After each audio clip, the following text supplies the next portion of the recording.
के भी पंज साह वारी शयुनि जा नाला लिखो। ठीक है, लिविंग थिंग्स जेके भी साह वारी शयुनि उन्हनि पंजनि शयुनि जा तव्हांखे नाला लिखणा पवंदा। जवाब असां न लिखियो आहे, सवाल लिखियो आहे, जवाब तव्हांखे पाण खे नोट करणो पवंदो। ठीक आहे बाबा।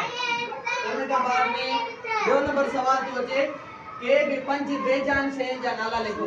बेजान शइ मतिलबु त जेके साह न आहे, नॉन लिविंग थिंग्स, उहे तव्हांखे नाला लिखणा पवंदा।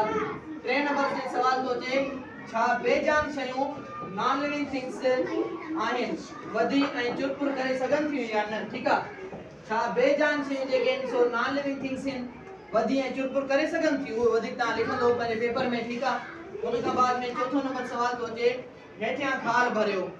ठीक आहे, जानदार ऐं गैर जानदार जी सुञाणप कयो।